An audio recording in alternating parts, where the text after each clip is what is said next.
Welcome, everyone. This is your friend, the DN What If, here with another exciting fanfiction. Today, we're diving into the story of what if Deku was raised as an assassin? If you enjoy this video, don't forget to hit that like button and subscribe for more fanfiction content just like this. Now, let's get started with the fanfic. 4-year-old Midoriya Izuku happily held onto his mom's hand as they walked the emptying street. Midoriya Inko smiled down at her son, watching as he laughed like his favorite hero, All Might. In the hand not holding onto her baby was a grocery bag with ingredients to make katsudon, Izuku's favorite dinner. Such a happy sight of mother and son, an amazing example of how close parent and child could be. What a shame, how it's about to be broken. The two Midoriyas didn't notice how the street was void of people, except for one man. He seemed to be covered in shadows. Completely dark compared to the beautiful sunset behind him. He was walking towards the small family like he too had to get home for dinner. The Midoriyas continued walking towards the man, blissfully unaware of their fate. Just before the two could cross paths with the man, he pulled out something silver from seemingly nowhere. A dagger glinted in the dying light. Quicker than one could comprehend, the dagger slashed across the mother's throat. Inko's happy face quickly turned to shock as blood freely flowed from the cut. She gurgled something as she fell over, dropping the bag on the sidewalk. As quickly as the murder happened, her eyes fogged over as the life finally left her body. Her last sight before inevitable death was her baby's horrified face. "Mama!" Izuku shrieked as he fell to his knees next to his mom, not noticing the blood soaking his clothes or covering his skin. "Come on, kid." The shadow man grabbed the back of the green-haired boy's shirt and began to drag him away. "No! Let me go!" "Mommy!" Izuku screamed and cried as the man continued to take him away. He struggled and kicked and fought to be released from his kidnapper, tear-filled green eyes never leaving his mother's unmoving body. "I have plans for you, boy. Big plans." The kidnapper and his prize seemed to disappear with the dying light. The street, once again, looked empty. Nothing but the dead mother, the growing pool of blood, and scattered groceries. The only witness to the murder and kidnapping was a gray tabby cowering under a dumpster. Police tape was the only thing separating the ever-growing crowd and crime scene. Cops and CSI yawned as they investigated the area at 8 in the morning. They had already moved the dead body of the poor woman. The victim is Midoriya Inko. Her husband is Midoriya Hisashi. He works overseas and currently isn't in Japan. She has a 4-year-old son named Izuku. Any sign of the child? No, sir. Search their home and ask any friends in the area. If he isn't there, then file a missing persons report. That boy might be the only witness to the homicide. Yes, sir. That poor boy, he had to watch his mother die like that. He must be so scared. Light filled the pitch-black room as a steel door creaked open. Izuku was curled against a wall, still covered in his mother's blood. "Get up," the man firmly spoke. The green-haired boy didn't move, seemingly not hearing the man. A scowl appeared on the man's shadowed features. He stomped forward and roughly kicked the boy. Izuku screamed and looked up at the man with tears in his eyes. The man merely scoffed. "Get up." The 4-year-old quickly scrambled to his feet. Sir, where dash?" The boy's question was quickly interrupted by a harsh slap to the face. "Do not speak unless told." Izuku sniffed loudly as tears fell down his face, but he didn't speak. "We'll get rid of that crybaby attitude. It's annoying." The man's eyes searched Izuku, examining every freckle on his body to his very soul. "You will call me master. If you call me anything else, you will be punished. Understood?" Izuku nodded quickly. "Say it." "Why, master? You are no longer Midoriya Izuku. From here on out you are sure." "Yes, master." The sound of a slap echoed through the quiet room. "Did I say you could speak?" Izuku violently shook his head. "But you learn quickly, sure." The green-haired boy only looked at the ground. "You're going to learn to kill. The only reason you are alive is to kill. If you do not learn to kill, I will kill you." Izuku only nodded. The man master turned around and calmly walked out of the room. "Follow, sure." The boy quickly followed his master out of the dark room into a dimly lit dojo. Weapons lined the walls. All kinds except for firearms. Here you will learn to fight or die. You will learn how to use all these weapons and to defeat anyone in your way or die. More tears slide down Izuku's face as he looked upon his future. Let us begin, sure. Little Izuku was back in his cell, nursing ugly bruises and cuts. He was curled into a ball and rocking back and forth. My name is Midoriya Izuku. I'm not a killer. I am going to be a hero. My name is Midoriya Izuku. I'm not a killer. I am going to be a hero. My name is Midoriya Izuku. I'm not a killer. I am going to be a hero. The 4-year-old continued to repeat the mantra and rock. 5-year-old Izuku cried out as he slammed into the ground. Never show the enemy you are hurt. Master barked and kicked the boy's side, making him fly into a wall. Another cry escaped his mouth involuntary.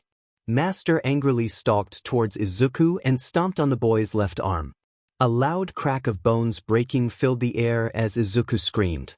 Something solid and heavy slammed into Master's back, causing him to stumble and step on Izuku. Ignoring the whimpers of the boy, Master spun around to see what hit him. A red brick laid harmlessly on the ground behind him. Across the room, a pile of the same bricks was unmoving. The dots connected in his head. Master chuckled as he stepped off of Izuku and picked up the brick. It seems like your quirk has decided to finally show itself, sure. Izuku silently cleaned his wounds in the dark cell after Master locked him away. The boy was long used to the darkness and patching himself up. He no longer wore the bloodied clothing Izuku was brought in. The boy now had on black sweatpants, a black t-shirt, and fingerless gloves that are, you guessed it, black. He no longer wore shoes or socks, being barefoot. Master was so happy at Izuku's quirk that he gave the boy an extra serving of rice in his meal. Speaking of his quirk, Izuku didn't know whether to smile or cry. He has his mom's quirk. Was the universe screwing with him or giving Izuku a pity prize? The green-haired boy always wanted his mom's quirk, even after he was abducted. Something to remember her beautiful smile instead of the lifeless eyes that haunt his nightmares. Now, Izuku remembered her soft hands that combed through his dark green hair, her voice that sounded like angels singing, or her gentle smile. But he also thought of the cold and pale body, the gurgle as she choked on her own blood, the warm, sticky red liquid that pooled around them. Izuku pushed away the rice and took a swift chug of the tea. Master would surely be angry about him wasting food, but Izuku couldn't bring himself to care. He curled up into a ball and began to rock back and forth. My name is Midoriya Izuku. I'm not a killer. I am going to be a hero. He continued to chant the mantra that kept him sane. 10-year-old Izuku deflected a punch meant for his face and leapt back. He held out a hand and a katana flew into his hand. Master laughed and pulled out 2 daggers. He rushed forward and the sounds of blades clashing echoed. Sure pushed back and kicked out, hitting Master in the stomach and causing him to stumble back. The boy quickly rushed at the opening and held the katana to Master's throat. There was a still silence before sadistic laughter filled the air. Sure emotionlessly pulled the katana away from Master's throat and bowed his head to the ground. You are ready. Master snapped his fingers and a man in complete black clothing and mask walked into the room. Sure kept his face blank. It was not unusual for Master to bring in more people for him to fight. Master stepped away and Sure prepared to fight this new man. Sure's green eyes analyzed his new opponent, mind reading him faster than most would read books. His opponent was obviously more on the strong side. Muscles bulged through his clothing. Metal glinted on his clenched fist. Brass knuckles. Internally, Sure smirked. Sure used his smaller stature and superior speed to get in close and make the first move. When Sure was in front of him, the man swung. The green-haired boy quickly ducked and sliced the man's side. Without missing a beat, the man punched him across the room. Pain absorption quirk. Sure quickly got to his feet and rushed again. He sped around the man and landed repeated hits on the man's body.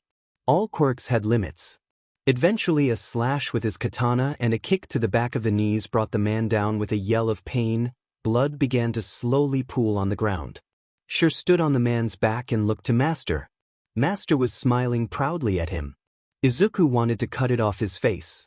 Well done, sure. Now, kill him. What? That wasn't the deal. The man stuttered and tried to get up. No. Silence filled the room. What? Master snarled. I won't kill him, Izuku whispered, not looking at his master. Sure. No. The punishment voice. Kill him. Izuku pushed through his fear and tossed the katana across the room. I won't kill him. Master snarled and stormed forward. He slapped Izuku off the man and onto the ground. The taste of iron began to fill his mouth. Izuku used his arms to sit up just as Master picked up the katana and cut through the man's neck. The green-haired boy covered his mouth as he began to sob. I thought I beat the crybaby out of you, Master snarled and stalked towards the boy. He grabbed Izuku's t-shirt and dragged him into another room. A furnace gave the room a gentle glow. Master ripped the shirt off of Izuku, revealing his upper body to the hot room. Master grabbed the handle of a metal poker and took the tip out of the fire. It was glowing an orange color. Izuku realized what was going to happen. I will bring more people for you to fight and kill. Every time you refuse to kill, I will do this. Master pushed the heated pike against Izuku's back. The green-haired boy screamed as his skin burned at the heat of the pike. The pain and screams lasted a few seconds before Master removed the pike and put it back into the fire. Izuku collapsed onto the ground and sobbed. I will be back to bring you to your cell. Think about your future choices. Master's footsteps slowly grew distant. When he couldn't hear them anymore, Izuku curled up into a ball. My name is Midoriya Izuku. That I am not a killer, I am going to be a hero. Tears slowly began to slide down the boy's cheeks as he recovered from the branding on his back. Someone, please, save me. Well then.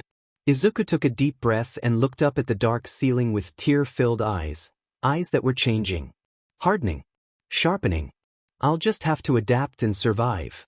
Aizawa Shoyuta, or Pro-Hero Eraserhead, would like to believe he is a rational man. So when he was requested to be in a small raid of a possible villain hideout, he accepted and linked to his sleeping bag. Aizawa said he expected all the details of the raid on his desk in HS classroom and proceeded to fall asleep. Ready, Shoyuta? Present, Mike, or Yamada Hizashi, yelled as they walked to meet up with the other heroes that will be with them in the raid. They expected 2, possibly 3, villains to be in the small house. It is suspected that the assassin villain, Shadow, will be there, and it's very important that they get him off the streets. He is responsible for multiple deaths, mostly being heroes or politicians. The heroes assigned to the raid are Eraserhead, Present Mike, Ectoplasm, and Endeavor. 3 famous heroes and an underground one. Let's get this over with, Endeavor growled and stormed towards the old splintering door. With a flame-covered fist, he punched the poor thing down and stomped in the dark house. I guess it's going to be like that then, Aizawa muttered before the 3 raced into the house. He quickly put his yellow goggles over his eyes. Endeavor crashed through the wall next to them. So, they thought 4 heroes would be enough? Shadow gave a disapproving sigh. It is like they have learned nothing from my past battles. Aizawa activated his quirk, with it his hair and capture weapon levitated. Shadow smirked and 2 daggers appeared in his hands. He rushed towards the 4 heroes. The fight was long and tiresome, both sides experiencing injuries. Eventually, the heroes cornered Shadow near a steel door. The assassin villain held his right arm where Endeavor burned him, but even though he was practically defeated, Shadow didn't act like it. In fact, he had a sadistic grin on his face. His eyes looked absolutely insane. I believe it is time to reveal my favorite toy. Shadow spun around and threw the steel door open. What stepped out angered Aizawa and 2 of the other heroes. A boy, couldn't have been older than 14, came out of the dark cell. He had dirty green hair and extremely pale skin from being in the dark for too long. His face and green eyes were completely void of emotion. The boy wore a black t-shirt and sweatpants, fingerless gloves covered his palms. Sure, Shadow smirked. The boy pet his head in response. Attack! A wicked katana flew into the boy's hand and he rushed forward at quick speeds. Endeavor threw a flame-covered punch that sure ducked under. He hit the hero in the stomach with the handle of his katana and kicked him to the ground. Yai-ah-eh-ah-ha. Present Mike yelled at Sure. The word flew through the air. Aizawa and Ectoplasm left those two to deal with the boy. While Shadow was distracted with Sure, Aizawa used his capture gear to trap him, and one of Ectoplasm's clones tied the villain up with capture tape. With the main villain down, the heroes and clones to their comrades. Just in time to see Sure standing over Present Mike with the katana inches from the man's now exposed throat. Shadow laughed loudly. Kill him, Sure. Aizawa prepared to use his capture gear to save his friend and detain the kid. But it seems like he didn't need to. Sure tossed the katana away from himself and stepped away from the downed hero. He stopped when his back hit the nearest corn and watched everyone with sharp eyes. Present Mike sat up and looked at the boy in shock, gently rubbing his throat with his hand. Sirens filled the silent air. Aizawa kept a close eye on the boy as he watched Shadow get escorted away. When I get out, the villain's dark eyes stared at Sure angrily. You will be punished. The pro-hero saw fear flick across the boy's green eyes before it was quickly covered up. A paramedic walked cautiously towards the boy to check him over, but Sure took a step back. They just want to make sure you're okay, Aizawa said in a bored tone. The boy turned to him, eyes searching for a lie or deception. The pro-hero didn't know what the boy saw, but he relaxed and allowed the paramedic to lead him away. The two never broke eye contact until the boy was taken away to the hospital. For some reason, that green-haired boy didn't leave Aizawa's mind that night. Little assassin boy won't leave Aizawa's mind for some reason. He didn't know why, but it was annoying him so much right now. He has been in countless raids where kidnapped kids were saved. They never plagued him like this demon boy. This Sure kid was dangerous and skilled. He beat down Endeavor and could have easily killed Hizashi. But he didn't. Maybe that is why he was interested in the kid. It definitely didn't help that Sure was around the same age as his first years. Riryo. Aizawa snapped out of his thoughts, and his eyes turned to the very rude and demanding creature that interrupted his thoughts. A gray tabby stared unflinching from the pillow she stole on the other side of the man's bed. Her green eyes were a bit smug, despite her soft exterior. The black collar around her neck with a silver bell, supposedly inside cats, were sweethearts. This one must be a factory flaw. Yeah, I'll feed you, Aizawa grumbled. Demanding a-hole. The tabby, so lovingly called Bush, only responded by liking her paw. Like an a-hole. The pro-hero reluctantly slid out of bed, wanting to sleep in since it was the weekend and no classes, and walked into his living room then kitchen. Aizawa Shoyuta, the pro-hero Eraserhead, lived in a nice and comfortable apartment. 2-bedroom and 1 bathroom with the usual kitchen attached to the living room. There wasn't much there since he was often busy with both his jobs. The living room had a gray couch that looked extremely comfortable, a preferred napping spot, a TV, and a bookshelf with a few of said books. The very tired man shuffled around his kitchen. First, he fed and watered Bush before making his own breakfast. Despite what his students and half of UA's staff thought, Aizawa doesn't only eat his jelly pouches. A man can't solely survive off of them, idiots. While eating breakfast, simple eggs, he thought about his plan for the day. Since Aizawa didn't have paperwork or lessons to plan, he had the day to do whatever. His patrol shifts were always nightly, like tonight, so it would be rational for him to sleep all day and be well rested for work. That sounded very appealing. Green eyes stared at him, looking for something. There's that DMN kid again. Should he go check up on the kid? It was only a day since Sure was rescued, and from what Hizashi has informed him, the kid was still in the hospital. They were checking over his mental state and all that good stuff from however long he was held captive. Also running Sure's face through records to find out his real name. Aizawa genuinely contemned visiting the kid of his own free will when his ringtone blasted obnoxiously. With a loud groan, the man abandoned what was left of his breakfast and walked back to his bedroom. The noise stopped and Aizawa paused in the doorway. Maybe the caller won't. The ringtone started again. Must be Hizashi. With a sigh, the tired man reached the device and answered. Hello. Yep, definitely Hizashi. What do you want? Aizawa asked in his usual tone, bored and slightly dead inside. I wanted to know if you wanted to visit the kid with me. I'm gonna go today and I remembered he seemed to like you. The man prepared to deny the request, but paused. This was a perfect excuse that he didn't go of his own free will. Someone has to make sure he doesn't almost kill you again. Oh, I knew you cared, Shoyuta. Hizashi cooed from the other side of the phone. I'll pick you up in half an hour. Whatever. The man hung up and placed his phone back on the nightstand. Crap, he actually had to get ready. The car ride to the hospital was mostly of Hizashi wondering out loud if he should bring the kid a gift. As a thank you for not killing me thing. Aizawa suggested not getting him anything. They didn't want to overwhelm the kid and set him off. Hizashi considered this for a solid 5 seconds and decided to buy a stuffed animal. They're soft and cuddly, Shoyuta. They stopped by a store where the blonde pro hero bought a black cat plush. The whole time Aizawa gave his friend the most really look he could muster. What? I just thought he would like it. I know what you're doing. I have absolutely no idea what you're talking about, Shoyuta. I'm buying a kid a stuffed animal, what do you want from me?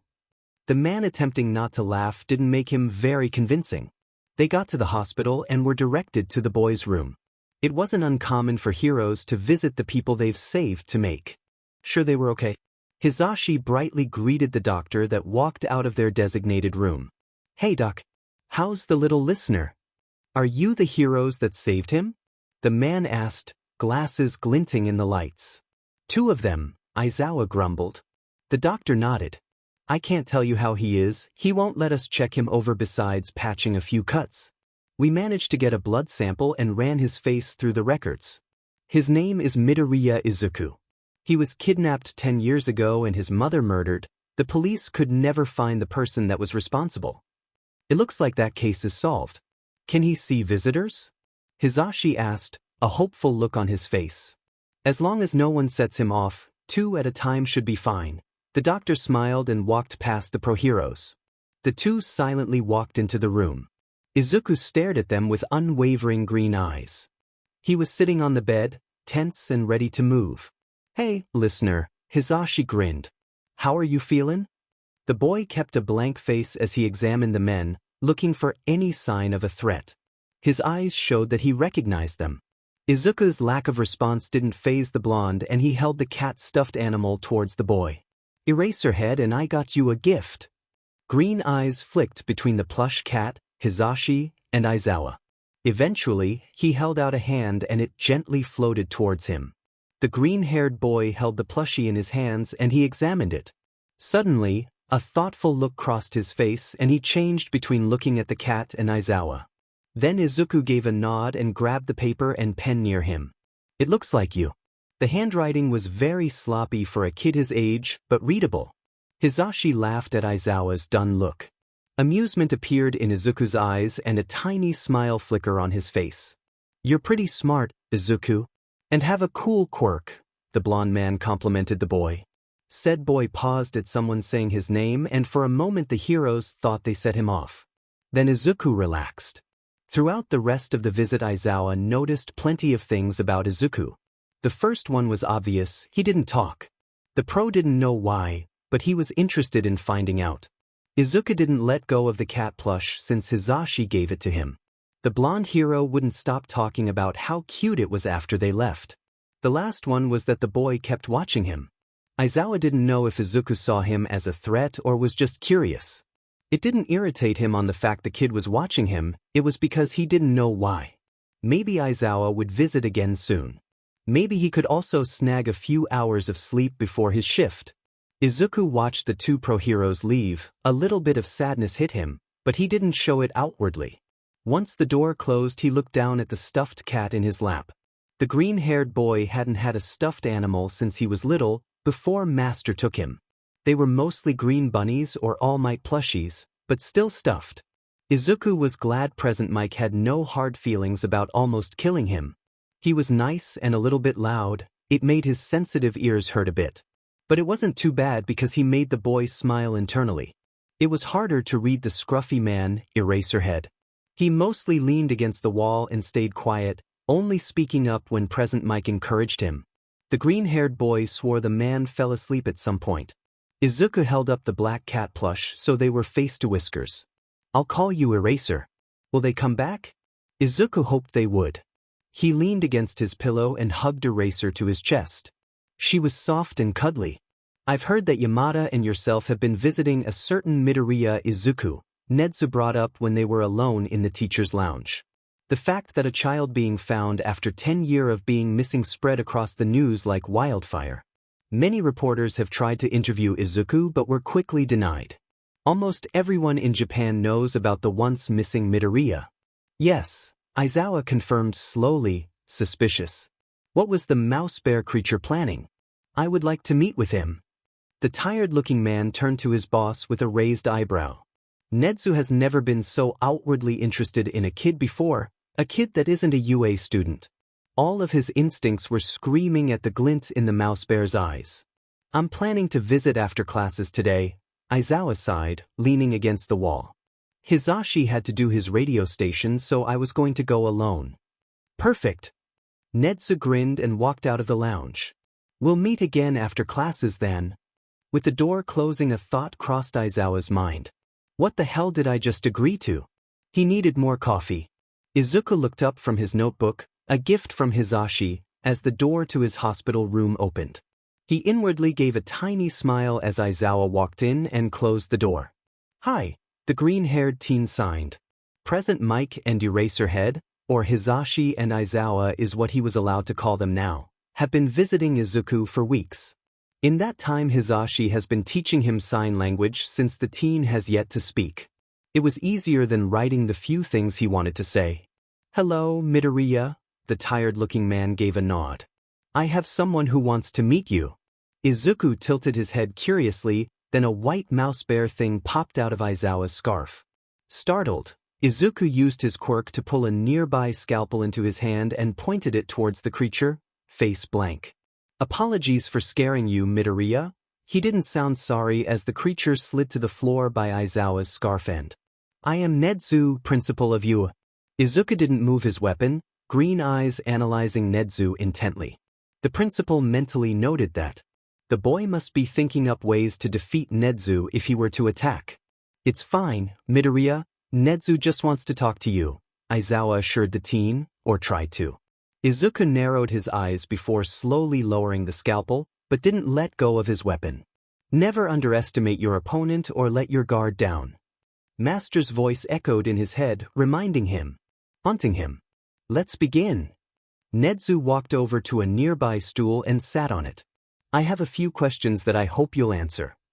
The green-haired teen stared at Nezu for a while, then Aizawa. He gave a simple nod. Wonderful. The mouse bear cleared his throat. Now, did Shadow give you an education besides assassin work? You must know all that you can about everything, sure.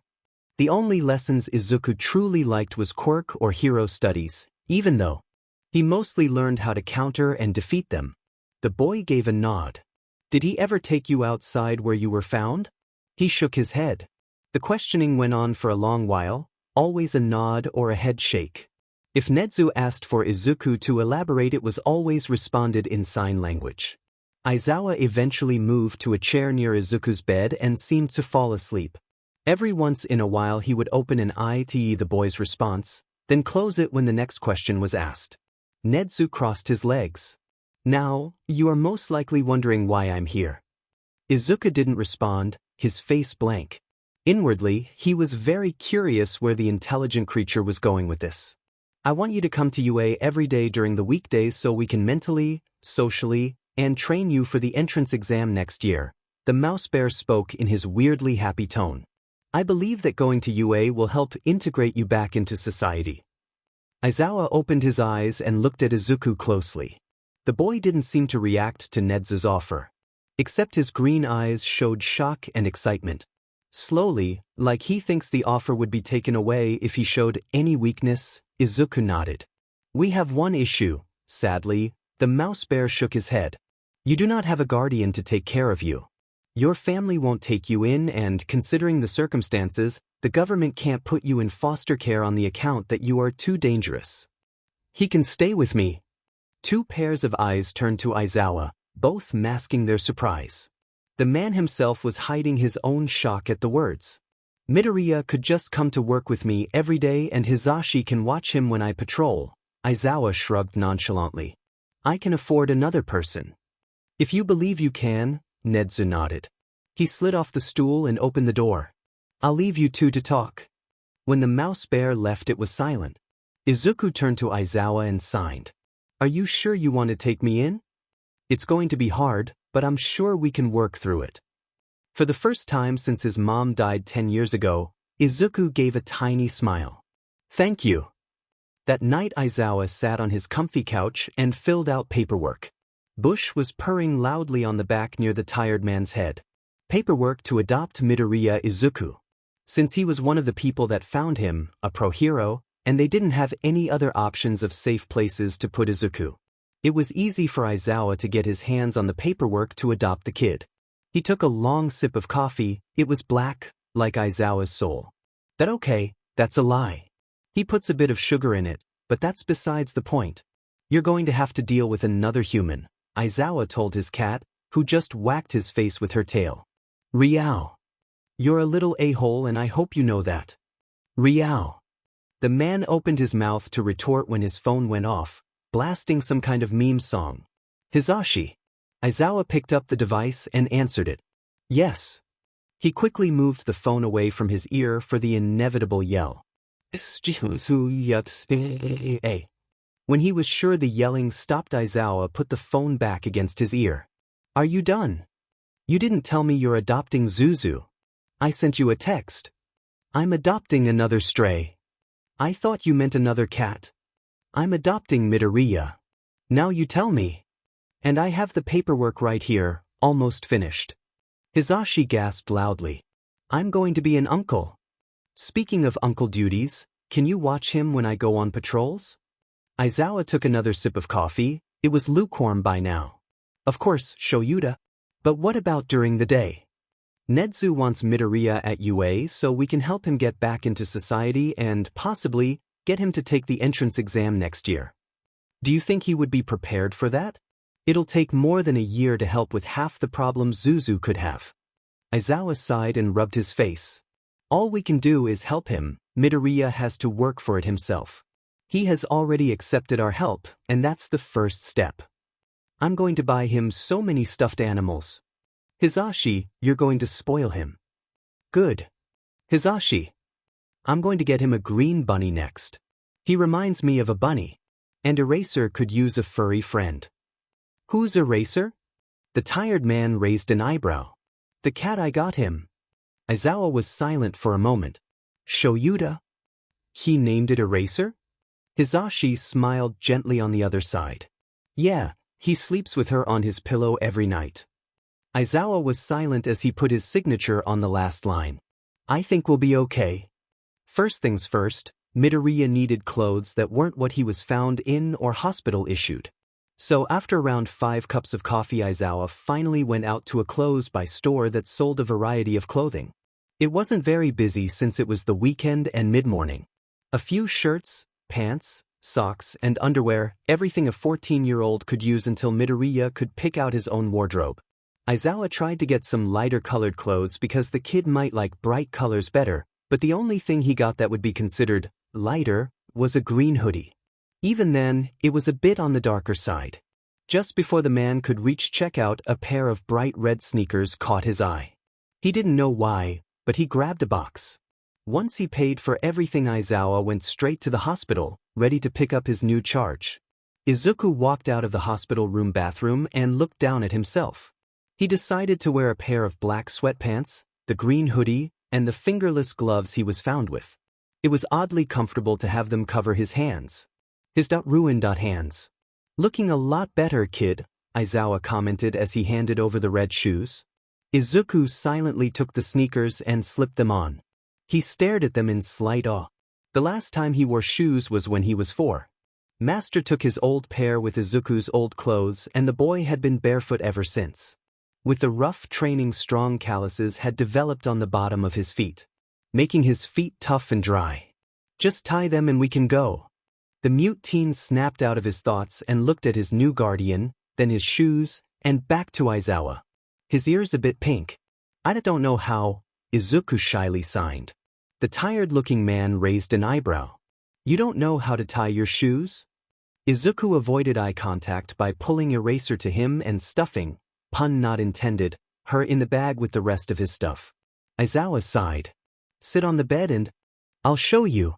The teen eyed him suspiciously, but slid to sit on the side of the hospital bed. He watched closely as his new guardian got near and kneeled down to reach the laces. The off-duty pro-hero was tense as he began to tie the right shoe, making sure Izuku could see what he was doing. The teen hadn't let anyone besides a few medical professionals this close to him, always striking out at those that he didn't want near him. One pushy doctor found out how good Izuku's right hook was. Now here was Aizawa, face-perfect kicking distance. Now there was Izuku, only watching closely and not kicking the man's face. A big step forward. Aizawa finished the right shoe and looked at his charge. You watched what I did, right? A nod. Now you try with the left. The tired-looking man stood up as the green-haired teen rested his left foot on the bed and began to tie the shoe. If you do not copy this technique perfectly, you will be punished. Master's voice spoke clearly in his mind. Izuku pulled his hands away from his knot and looked at his guardian for approval. Aizawa examined the slightly sloopy knot, but gave a nod. Good job, kid. The fear of being punished quickly left the mute boy and he got off the bed, grabbing the bag with his stuff. Aizawa led him out of the room and into the waiting area, where he had to sign the release form before the two left. The tired-looking man opened the passenger door for Izuku, making sure he was completely in before closing the door. Quickly getting into the driver's side. Buckle up. Izuku watched as Aizawa buckled his seatbelt, then copied the movements exactly. Monkey see, monkey do. Noted. The man thought as he started the car and pulled out of the parking spot. The drive was silent. Izuku spent the whole time staring out the window with hidden awe, looking at anything and everything. His face was smashed against the window and his breath fogged up the glass slightly. Part of Aizawa wanted to tell the kid to stop dirtying up the window, the other part of him wanted to leave the kid to look at the outside world he was denied for so long.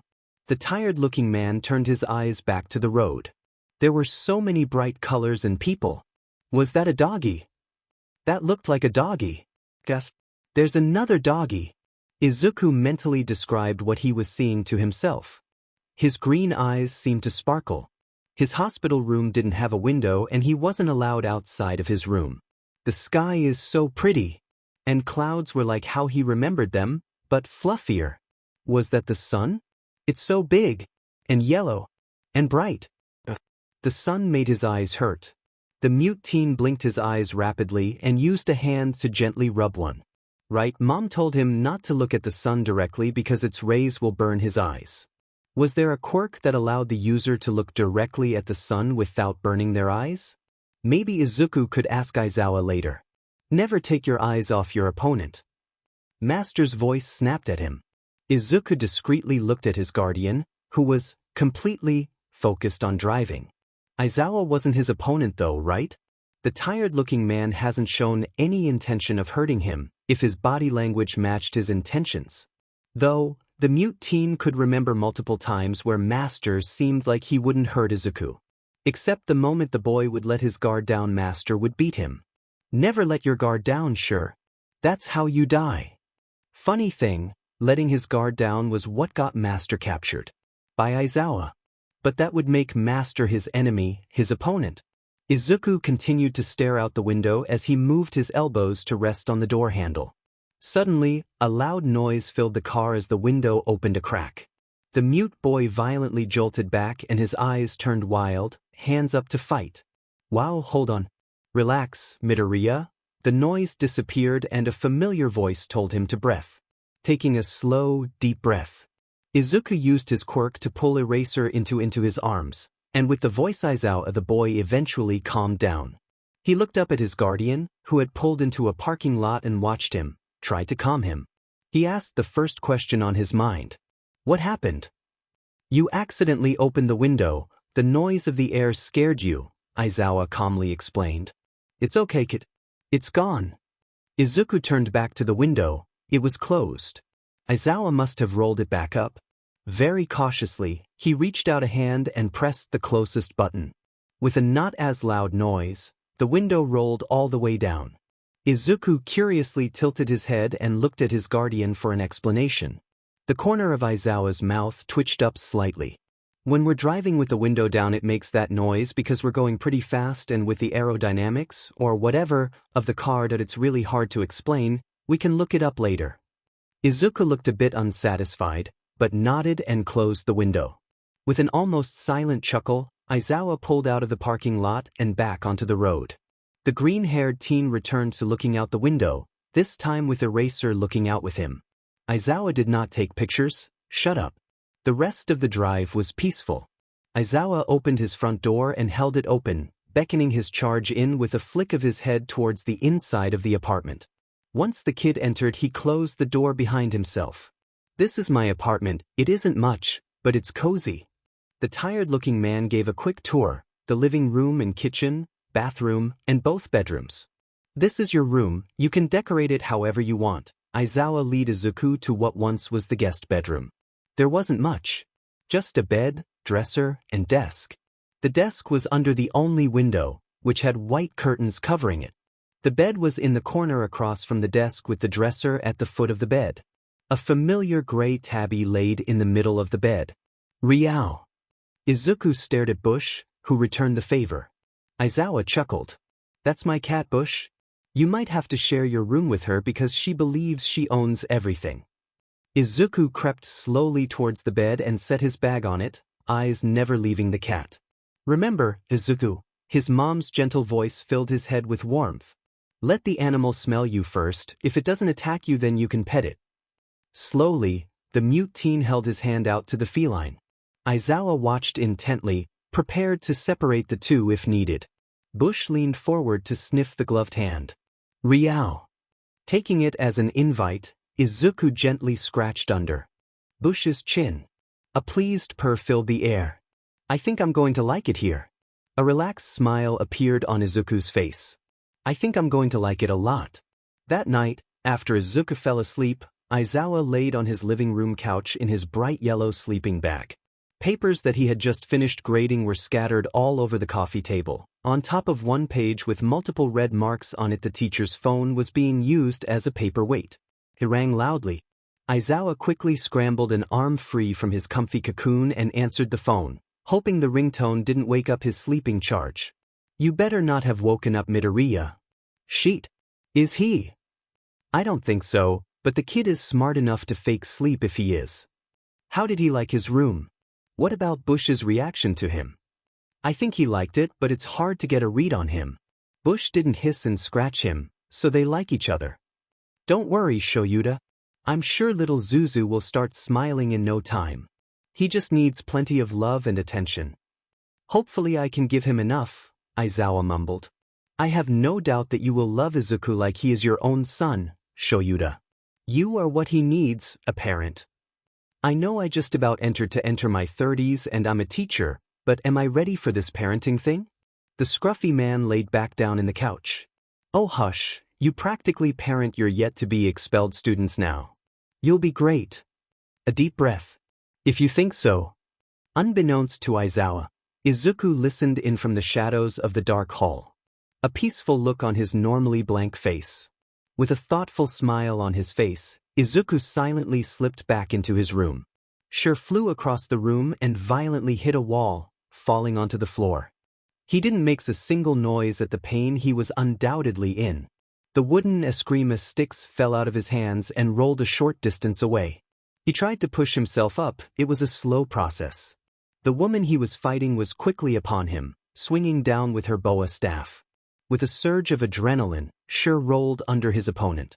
In a smooth move he grabbed his eskrima sticks and leapt into a fighting stance. He used his weapons to block another swing at him. Trapping the boa staff with his arm, Sure ripped it away from his opponent's skilled hands and threw it across the room, nearly hitting Master. In a few short seconds he had the woman face first on the ground. Well done, Sure. Now kill her. But Izuku didn't want to kill her. He didn't want to kill anyone.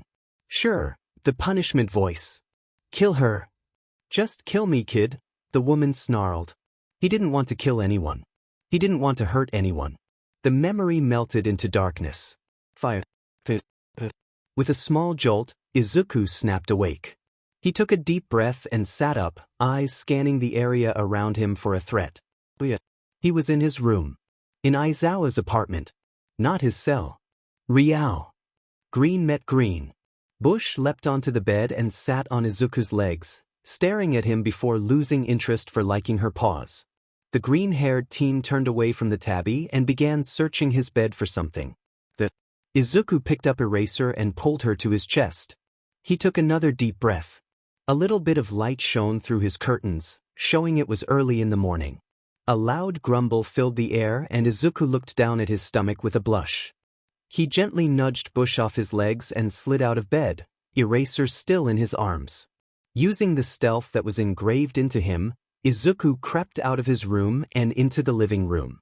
On the floor between the couch and the TV was a large yellow caterpillar thing. Izuku, being curious, silently walked closer towards the yellow creature. He stretched his neck out to see Aizawa's face, eyes closed in sleep. Oh, so it was a sleeping bag. The mute teen tilted his head and took a step forward. The floor creaked and he flinched. Aizawa's eyes snapped open and he, somehow, sat up, eyes scanning the house. His eyes landed on a blank-faced Izuku. Then to the clock on the oven. Then back to Izuku. What are you doing up at 6 a.m. in the morning on a Sunday, kid? At that moment, his stomach made the loud grumble again.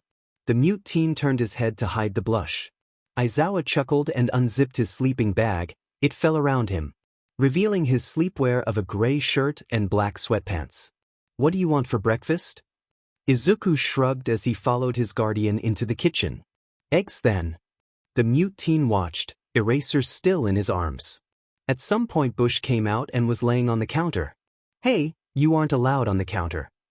Aizawa shooed the cat away as he put 2 steaming plates of eggs down. Thank you, Izuku signed before he began to eat. Breakfast was quiet except for Bush's occasional meow. Aizawa kind of wished that Hizashi was there, so it wasn't so quiet and awkward.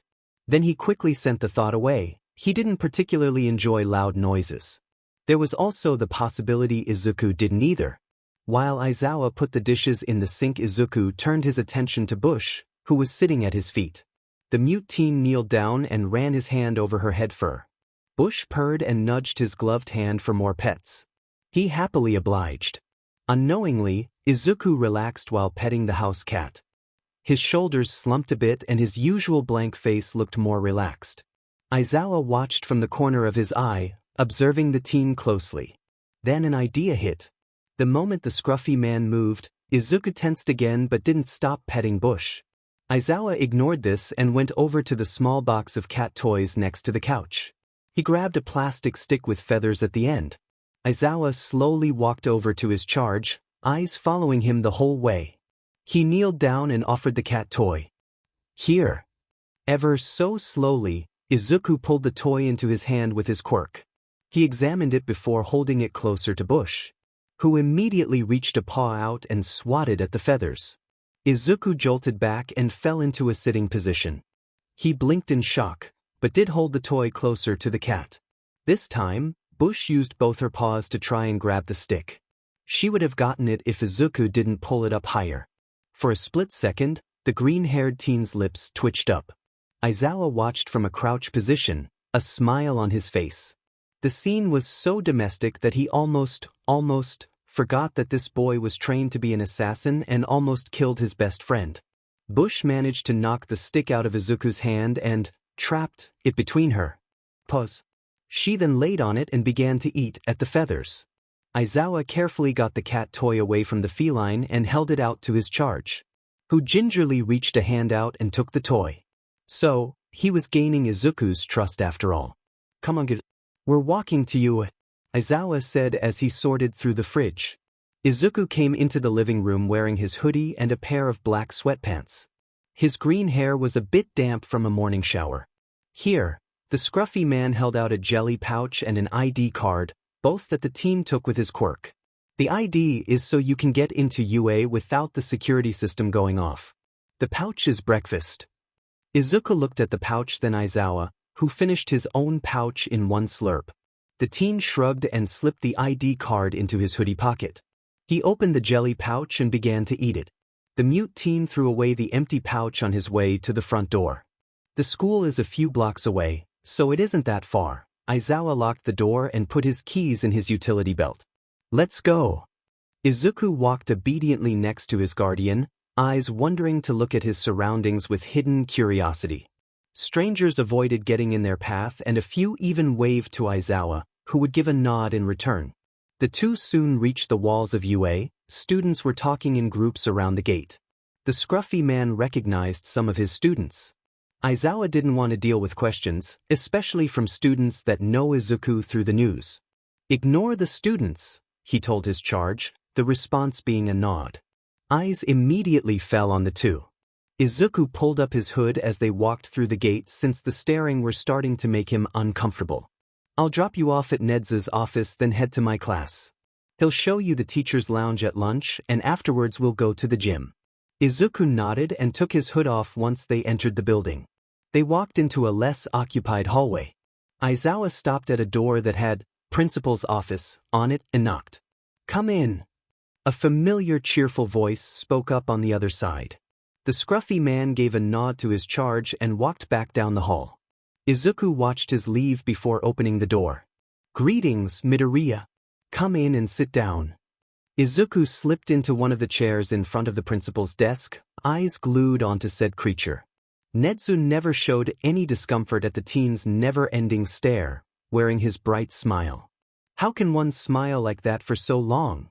This has piqued Izuku's ravenous curiosity. The only person he has seen smile nearly as long and brightly is Hisashi, but the smile still fell sometimes. Is it part of the mouse bear's quirk or? I want to see how much Shadow has taught you intellectually wise. Nedzu opened a drawer and pulled out a packet of paper. He slid it across the desk and placed a pen on top. This test is so I know what you need to learn before next year's entrance exam. You don't need to rush, this isn't timed. Master has always had him under a clock. Learn this in as much time perfectly or be punished. How is it fair to test one's intellectual capabilities with questions on a piece of paper? Wouldn't it be better to have them perform the test through some kind of puzzle? Possibly not, because it would take too much time and effort. Mentally shrugging, Izuku cautiously slid his chair closer to the desk. One eye on Nedzu and the other scans the room, looking for another person. When he found no one else, he used his quirk to pull the pen into his hand and open the test. Here, sure. Master held out a pencil to the 5-year-old boy. Izuku reached out a hand just before his fingers brushed the writing utensil. Master suddenly slapped the boy's hand. The green-haired boy snapped his hand into his chest and looked at Master with watery eyes. Don't look at me like that, Master snapped, slapping the boy. Try again with your quirk. Silently, Izuku used his quirk to pull the pencil into his own hand. If you reach out to grab something, you are vulnerable to attack. Always use your quirk. Sure nodded, a blank look on his face. Izuku didn't know what a test like this was supposed to feel like, but it was a new experience. He was more confident about some questions than others, not that he showed it. While the teen was taking the test, he would constantly glance around the room or at Nedzu, who was doing something on a tablet. When Izuku finished his test, he set the pen down on the packet. He used quirk to pull it towards the mouse bear. Nedzu raised an eyebrow, but didn't say anything as he picked up the test. Are you sure you don't want to look over your answers? Izuku nodded. Very well. If it felt a bit awkward, neither party made a mention of it. Nedzu used his tablet to scan the test and looked at the results. You are quite an intelligent boy, Midoriya. The mouse bear nodded as he looked over the answers. We could work on English and science. I would also like to run through math and history. History is written by the victors, sure. Be the victor. Izuku nodded. His fingers began to twitch and he fiddled with the end of his hoodie. And this is the teacher's lounge. Nedzu happily spoke as they entered said room. For a lounge solely for the teachers, and now Izuku, there wasn't any there. Izuku scanned the room before tilted his head. One side was a small kitchen and rest area, the other side had a line of lounge was nice and clean. It had a relaxing feeling to it with the natural sunlight giving a gentle brightness to the room. Maybe Izuku will like it here. The door opened behind them and they turned to see Aizawa, looking more tired than before. He gave Nedzu a small stack of paper. I'm expelling 2 more. I thought there has been a lack of expulsions recently. Izuku tilted his head. Expulsion. Expelled. He's heard those words before, a long time ago. He tried to remember what it meant, but his brain refused to tell him. The mute boy noted to ask Aizawa later. Said man turned to his charge. Hizashi said he packed us lunch. Izuku curiously followed his guardian to the teacher's fridge. He watched as the man dug around before coming back with a grocery bag, their names written nicely on it. He has to remember to thank Hizashi next time he saw him.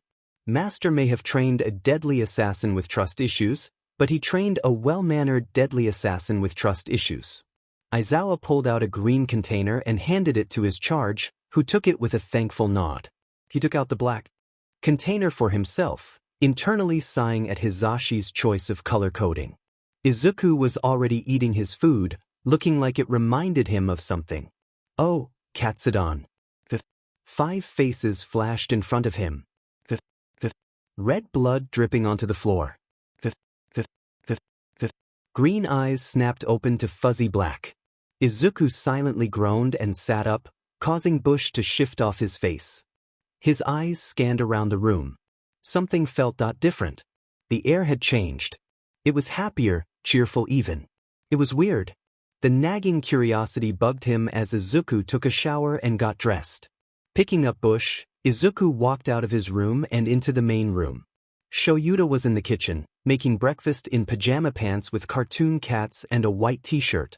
He must have woken up a few minutes ago. The loud snores on the couch signaled that Hizashi decided to spend the night. He set the cat on the back of the couch, giving her a under the chin before heading towards the kitchen. Morning, problem child. Izuku nodded in return.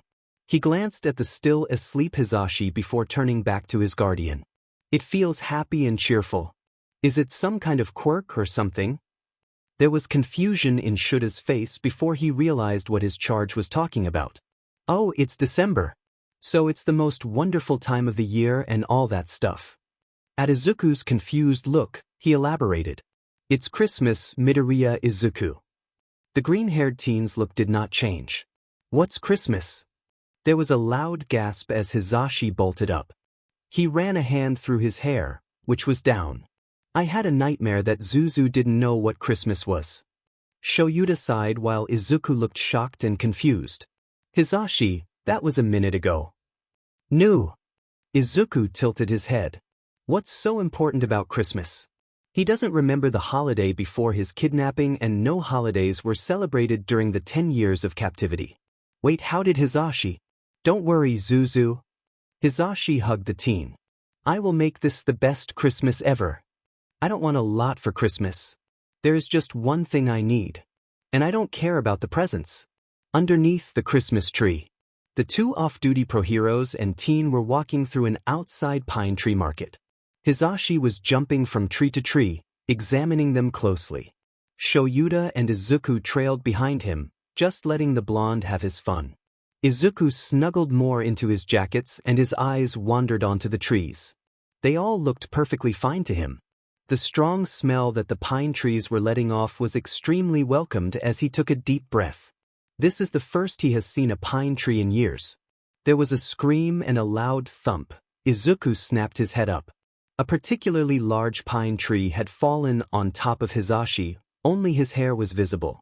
Shoyuta was laughing, a hand on his gut.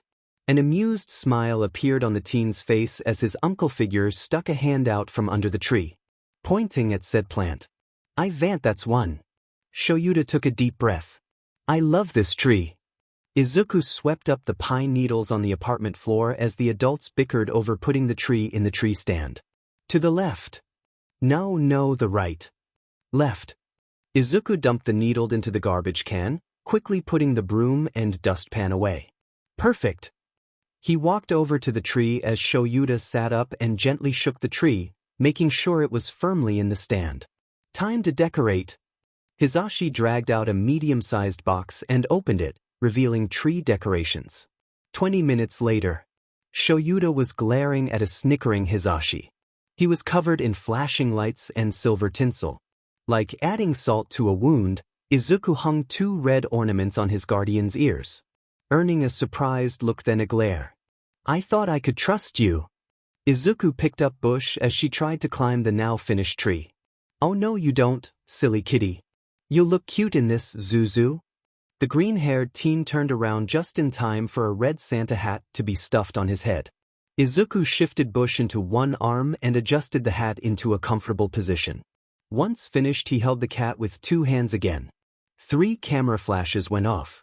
Bush, no. The black cat glanced away from the tinsel she was chewing on. She bolted away as Shoyuta ran over and picked up the fallen tinsel. And everyone is singing. I hear those sleigh bells ringing. Santa, won't you bring me the one I really need? Won't you please bring my baby to me? Shoyuta groaned. Why here?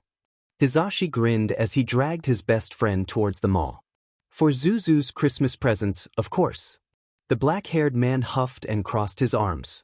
Hisashi had to drag Shoyuta away from the window of a pet store.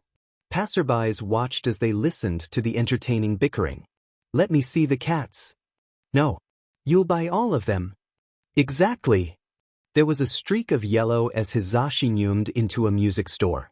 Shoyuta looked at the mall security camera like he was on The Office. With a candy cane sticking out of his mouth, the off-duty pro hero, Eraserhead, walked out of a candy store with a large bag. Hisashi wiped away the blood flowing down from his nose, a proud smile on his face. A bruise was already forming around his right eye and those scratches on his cheek looked human.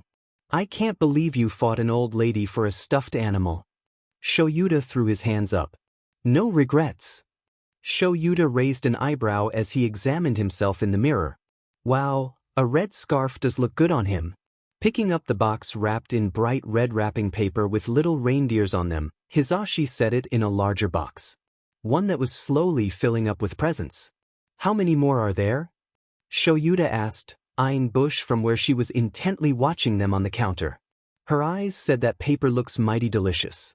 It's only been 5 presents. Hisashi had his head in his hands. He left to go to the bathroom. When he came back, Bush had unrolled a layer of wrapping paper and was now eating it. Get away, you mangy cat. Bush slowly pulled her paw away from the tape before running away. She looked around, making sure none of her humans were around. Her boy was away with one of her human's friends. Her human and loud human were in another part of the concrete jungle. Once Bush was satisfied that no 2 legs were around, she made her way towards the piles of colorful paper. Towards the clear, sticky plastic.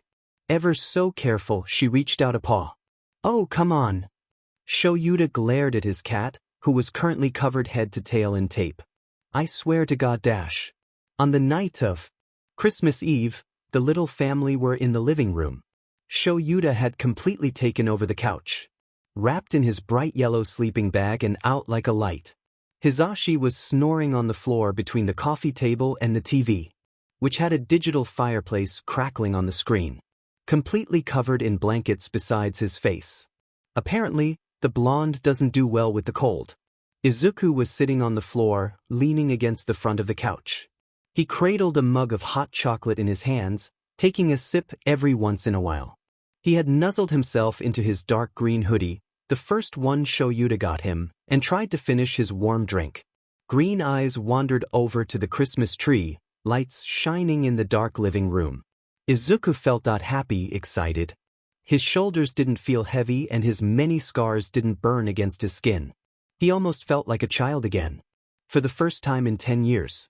A smile appeared as he sipped the rest of his drink, setting the mug on the coffee table in front of him. Izuku deeply appreciated everything Shoyuta and Hisashi have done for him. They could have just rescued him and been done with the little assassin boy. But they didn't. They visited him. Shoyuta adopted him. Hisashi takes care of him when Shoyuta has to be a hero. They're his family. And for that, Izuku felt blessed. Leaning against the couch, Izuku closed his eyes. Before falling asleep, he whispered, "Merry Christmas." Then fell into a true miracle. Asleep with dreams instead of nightmares.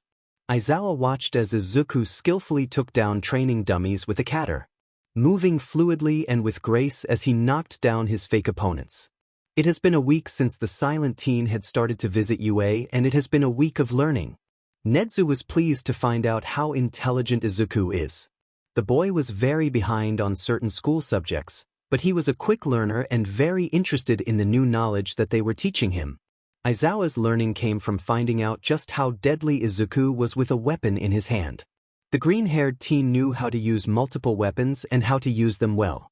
He didn't seem to know how to use a gun, and it looked like Shadow just started teaching him non-weapon combat. The week was also filled with growth. Izuku was a lot more trusting with Aizawa. He started taking things the pro hero handed to him without his quirk and showed more emotion than before. He even waved to teachers. When he found out ectoplasm taught at UA, he insisted on finding him and thanking to pro hero on helping his rescue. Izuku still, however, refused to talk. He won't utter a word if asked, instead choosing to sign or write what he wants to say. The boy insisted to Aizawa that he can talk, he just doesn't want to. It made Aizawa wonder if Izuku will speak if he completely trusts the pro hero. A clicking noise brought the teacher back to the real world. His eyes went to Izuku, who was putting away the catter in weapon storage. The teen's green's eyes met his, a tiny smile appeared on the boy's face. It was honestly adorable. Not that Aizawa would admit it. Ready to head home, problem child? Izuku nodded. He stuffed his hands in his hoodie pocket. The dark green one he first got was his favorite, and it was a fight just for the teacher to wash it. Izuku. It's dirty and I have to clean it. Vigorously signing. Don't use that tone of hand with me, problem child. Aizawa chuckled and waited by the gym door for his charge. We need to stop by the store on the way. Almost out of cat food. Izuku perked up and nodded. He loved going to the store. All the people and interesting stuff that it also reminded him of when he would go with his mom. Aizawa opened the door and walked out, holding it open until his charge followed. They walked through campus silently, hands in their own pockets. Sometime Izuku would take out a hand to wave to a familiar teacher. A smile flickered on the pro hero's face. He was glad Izuku felt safe enough to open up. The smile quickly turned back to his emotionless look. The walk to the store was quick and silent, the last part a given. While his guardian was focused on the cat food brands and prices, Izuku looked curiously at the cat toys. Thinking about which one Bush would like the most. The hairs on the back of the teen's neck and the itch of someone's eyes on him put Izuku on edge instantly. He turned to the left and narrowed his eyes. At the entrance of the aisle stood a woman wearing a black trench coat. The moment she realized he noticed her, she quickly turned around and walked away. Izuku stared suspiciously at the spot the woman was. She definitely wasn't just shopping. She was watching him. What? Izuku. Green eyes turned to Aizawa, who was watching his charge closely. His black eyes flicked to hear Izuku was looking before turning back to the boy. Something wrong? What if she was just some shopper that didn't want to be near a creepy kid? Izuku shrugged. Did you find the cat food? Aizawa narrowed his eyes. Are you sure? The boy hesitated. A lady in a black trench coat was staring at me. The pro hero nodded and brought up his hands. Keep an eye out for her. Tell me if you see her again. Okay. Aizawa grabbed a bag of cat food and led the way out of the aisle. Izuku followed, green eyes scanning around the store. The trench coat lady was in the fruit area, examining the apples on display. She was holding up a rather decent-sized one and turning it over. Izuku sped up in his steps until he was side by side with his guardian. He grabbed a black sleeve and tugged it gently. When Aizawa's black eyes turned to him, the green-haired teen turned his head towards the lady. The pro hero narrowed his eyes, but continued towards the checkout. The mute teen tilted his head in confusion, but followed. Master taught sure that if someone is watching you too much, then they are to be eliminated quickly and silently. Do heroes do something else? Izuku kept a close eye on trenchcoat lady as Aizawa paid. She grabbed some smaller fruit and was in the checkout lane 2 sections away. Let's go, kid, the black-haired man huffed as he grabbed the bag of cat food. The teen sent him a confused look, but followed him out of the store. I want you to keep an eye open to see if we are being followed. The mute assassin had a sudden sense of déjà vu, in the way that something like this has happened before. Blood. No. Let me go. Izuku tensed and his eyes snapped to the empty street. A man running towards them. The knife in his hand. Acting on instinct, Izuku tackled Aizawa as the knife slashed towards them.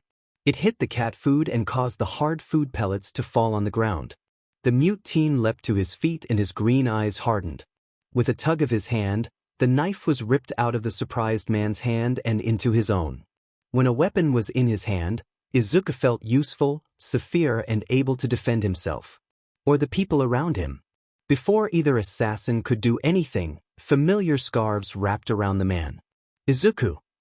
The green-haired boy turned around to Aizawa. The pro-hero held a hand out, eyes completely on the weapon. Please give me the knife. Izuku looked down at the weapon in his gloved hand. Could he trust Aizawa to protect him? Without a weapon, Izuku was practically defenseless. True, he hasn't had a weapon in his hand unsupervised in a long while, but he hasn't displayed that he truly trusted them. He has only known Aizawa for a few weeks, but Aizawa has been better to him than Master Shadow ever did. Could he truly trust Aizawa with his safety? With his experiences? But his voice? A voice in his head was saying no. Izuku can't trust Aizawa, he can't trust anyone. The universe will just take them away. Someone will just come along and take everything away. Like the man just tried. Like what happened to his mom. Another voice was saying yes. Izuku can trust again. Like before he was taken. He can completely trust. Aizawa cares about him in his own way. Aizawa asks Izuku what he would like to eat for dinner. He makes sure Izuku is happy and comfortable. Aizawa was like a parent. Like a dad. Green eyes found black. Izuku flipped the knife so he carefully held the blade in his gloved hand. He slowly and carefully put the handle in Aizawa's outstretched hand. The pro-hero searched the teen's eyes before nodding. Thanks, kid. When the police finally got to the scene, Aizawa gratefully handed over the would-be killer and the knife. Izuku stuck close to his side while they were whisked away to the police station for questioning. The pro-hero fully explained what happened and only slightly complained when they told him that the cat food was going to be used as evidence. It earned a quirk of a smile from this charge. Think we should stop at the store tonight, or tomorrow? He asked while looking out the window to the setting sun. He could make a quick stop after patrol. Izuku shook his head. Let's just go home. Aizawa raised an eyebrow, but nodded. Let's go home. That night Izuku laid in bed, staring at the ceiling. Eraser was hugged to his chest and Bush was asleep curled up near his feet. He could hear Hisashi snoring loudly on the couch, but that wasn't who he was listening for. The front door creaked open then was gently closed. Izuku listened as Aizawa shuffled around the kitchen then moved down the hall. They stopped in front of his door and it opened a bit wider.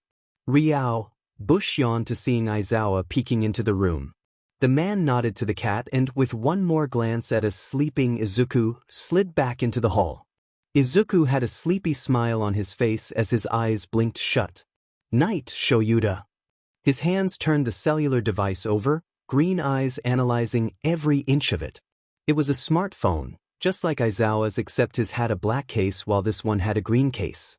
Izuku looked at his guardian with his eyebrows raised curiously. It's so you can contact me or any of the UA staff wherever you are, Aizawa explained, raising an eyebrow. With this school year being almost over, you'll have to train for the entrance exam and I'll have to attend meetings. So I want to be able to get a hold of you quickly.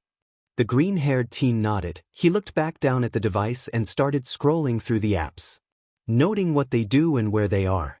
You can put a password or screensaver on them, but I want to know what your password is. Izuku was confused on that, but shrugged. It's not like he had anything to hide. How do I set up a password? Just because he was fine with Aizawa going through his phone doesn't mean he wanted anyone else to get into it. Said man leaned over in his sleeping bag so he can see the screen. Go into settings. Aizawa led Izuku through the app until they reached the number keyboard where they typed the password. Now you can put in the number combination you want to be your password. The mute teen tilted his head as multiple different number combinations filled his head. He wanted the password to mean something, so that narrowed it down to dates. But he didn't want something too over the top. Maybe the date he was rescued? Most people do their birthday or the birthday of someone close to them, Aizawa suggested when he saw the conflicted look on his charge's face. Izuku perked up as an idea hit him and slowly typed the date, making sure his guardian could see it. It was simple enough and it meant something. "Whose birthday is it?" the pro-hero asked. The teen gave a sad grin. "My mom's." Scrolling through the news, Izuku slowly ate a jelly pouch. He was waiting in the teacher's lounge for his guardian. Normally, he would have gotten started on homework Nedzu assigned, but the teen finished it early.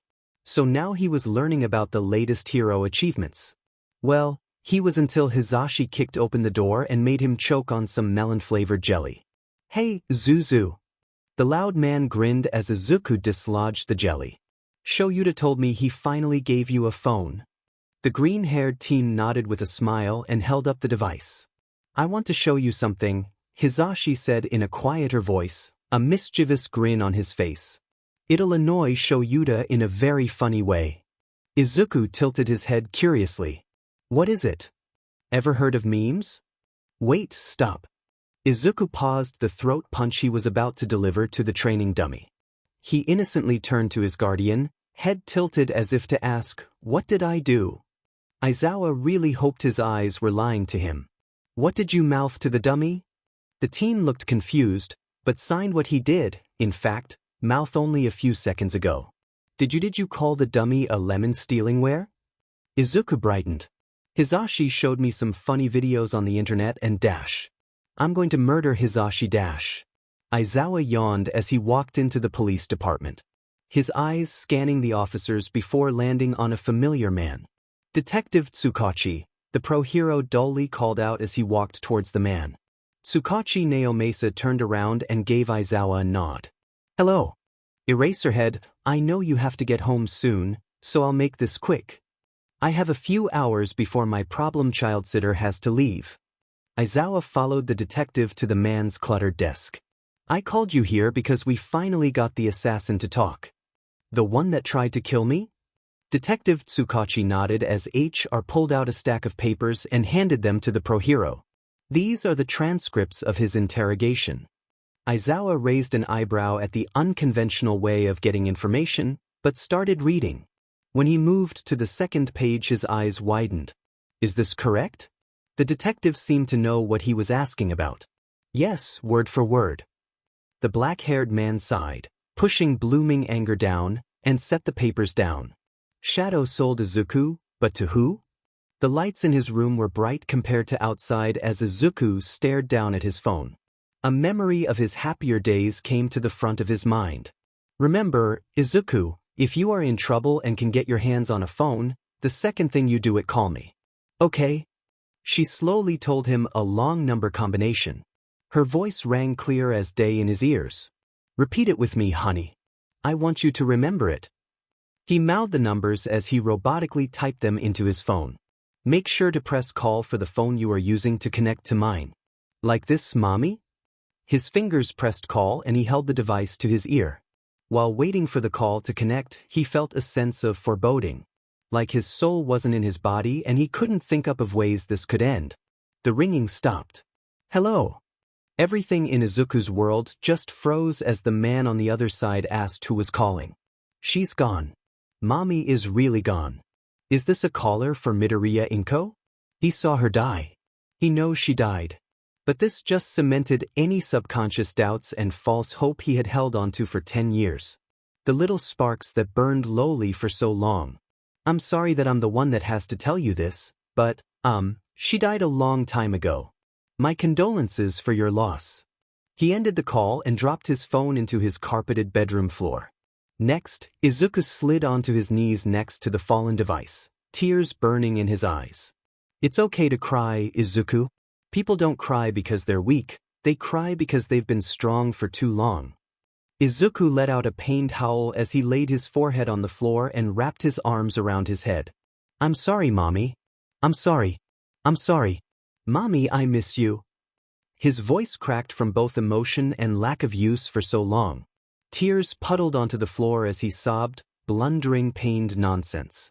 The sound of his door creaking open made Izuku shoot up. His tears didn't stop. Aizawa stood there, looking at him emotionlessly. He was wearing a gray shirt and sweatpants. His long hair done up in a bun. Ever so slowly and cautiously, like he was handling a scared animal, Aizawa walked into the room and stopped a few feet away from the broken child, who was watching him like a hawk. He slowly kneeled down until both his knees touched the floor. Silently, the pro-hero opened his arms. "It's okay, kid. I'm here." With a loud sob, Izuku launched himself into his guardian's rare offer, wrapping his own arms around the man's neck and hiding his face in the adult's shoulder. For the first time in a long time, Izuku felt like no one could touch him. He knew the feeling was an illusion, that On-one was truly untouchable. But right now, in his adopted parents' arms, he really believed that On-one, not even Master, could steal him away again. Izuku sobbed even harder as Shoyuta gently rubbed his back with one hand and combed through his green hair with the other. "I won't let him hurt you again, okay? I'm here for you. I'll always be here for you." Hisashi was sitting calmly in the teacher's lounge. He was grading English papers while drinking a cup of water.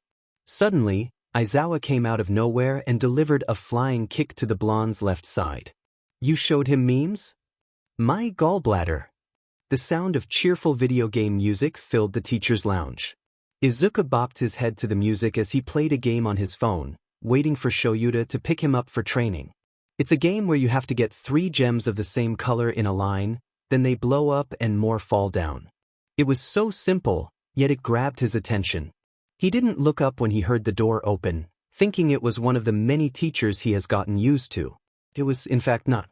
"Forgive me, young man, but is this the teacher's lounge?" Izuku jumped at the booming voice, a silent yelp on his lips. He used his quirk to pull a nearby fork he had used for lunch into his hand and pointed it at the unfamiliar person. "I'm sorry, it was not my intention to startle you." The mute's mind shortcut at the person standing in the doorway. It was All Might. As in, the #1 hero. Oh my god, it's All Might. Inwardly, Izuku's inner fanboy from childhood was flipping his sheet and screaming into the void. Outwardly, he took a deep breath and set down the fork weapon. "It's okay," the teen signed. "This is the teacher's lounge." The large man that is the #1 hero didn't react. "I'm afraid I don't understand sign language, my boy." Izuku mentally kicked himself. Not everyone knows sign, dumbass. He leaned over and opened his backpack, something Nedzu encouraged he start bringing to UA, and pulled out a notebook and a pen. "Sorry, yes, this is the teacher's lounge." "Wonderful." All Might bellowed. He moved out of the doorway and into the room. "I was told that I would meet Nedzu here. He is filling out paperwork, he should be here soon." The #1 hero nodded. "I've seemed to have forgotten my manners. What is your name, young man?" "Midoriya Izuku." "It's a pleasure to meet you, young Midoriya." "Izuku." The two turned to the doorway to see Shoyuta, who was leaning coolly against the wall. The green-haired teen grinned and put his notebook away. "We have to cut training short today, so let's get going," Shoyuta grunted, not acknowledging All Might's presence in the room. Izuku nodded as he shouldered his backpack. He waved to All Might as he stepped into the hall. Shoyuta follows soon after. The Guardian and Charge walked down the empty hall. Izuku signing what Nedzu taught him that morning and Shoyuta nodded along. Since school was ending in a few months and Izuku is academically caught up with his future peers, Nedzu has taken it upon himself to expand on the boy's ability to analyze. "Endeavor was one of the heroes in my rescue, right?" Shoyuta raised an eyebrow. "Yeah, why?" "Nedzu had me analyze his quirk today, and I remembered when Master had me come up with a plan to beat him in combat." "Really?" The pro-hero subtly urged his charge to speak, or sign, more. This is the first time he has brought up about the subject of his time with Shadow, and Shoyuta wasn't going to let this opportunity get away. Izuku nodded slowly. "It's how I defeated him so quickly. I didn't know anything about Hisashi. Master said that the unknown is more dangerous than anything you know. Take out the unknown, then worry about the known." Shoyuta hummed, then decided to be bold. "He's the reason you stopped speaking." The green-haired teen was silent until they made it to the gym. "Every time I spoke when I wasn't told to, he would hit me. So I learned to just not to. After you rescued me, I just became afraid." afraid that if I talk he'll find me again. The black-haired man squatted down so he was something close to being eye-to-eye with his charge. Shadow is in Tartarus, he won't be getting out anytime soon. I need you to know this. Izuku slowly nodded. I know. Good. Shoyuta stood up and opened the gym door. Today we're going to focus on the weapons you want to use during the entrance exam and during your time in the hero course. What weapons fit you? All of them. Izuku. The mute playfully sighed. I have an idea of what I want. Remember, you can't have a sword. Welp, there goes that idea. The government was concerned about the idea of a child assassin using a sword of any kind, so they took away his right to even touch one. If he did, he would risk going to jail. Don't worry, no swords. Izuku giggled. I want eskrima sticks with built-in tasers, a boa staff, and throwing knives. Shoyuta raised an eyebrow. He's slightly surprised it wasn't more. I'll have to talk to Netsu about the knives, but everything else is doable. The green-haired teen grinned. Now, grab the training weapons. Izuku tilted his head at the small box in his hand. He wanted this. He wanted this as much as his guardian wanted sleep. 2 words. Yogurt. Pouches. It was a small box, probably with 4 pouches in it. They were strawberry-flavored and Izuku didn't even remember what a strawberry tasted like. At this moment, though, they were everything. He must have it. Izuku spun around and started speed walking to where he last saw Shoyuta, the box held firmly in his hand. He was forming an entire persuasive essay in his mind on why he must have this product. The off-duty pro was putting a carton of eggs in the cart. He looked up when Izuku came into his line of sight. An eyebrow rose up when he saw the box. What do you have, problem child? Izuku handed the yogurt to his guardian. Please. Shoyuta shrugged and tossed the box into the cart. Sure, if you like it we can buy more later. The mute teen looked up at him with stars in his green eyes. Thank you. Whatever, go grab some cereal. The moment Izuku kicked open the apartment door, he was a flurry of movement. He put everything away with speed he only showed in training or combat. Shoyuta watched in amusement as he calmly set his bags on the counter. When everything was put away, the teen opened the box and pulled out a pouch. Looking at it like a man at 3 would look at water, Izuku opened it and began to eat. Like it? Shoyuta asked, a quirk of a grin on his face as he leaned against the counter. Izuku nodded, a look of pure bliss as he ate the yogurt.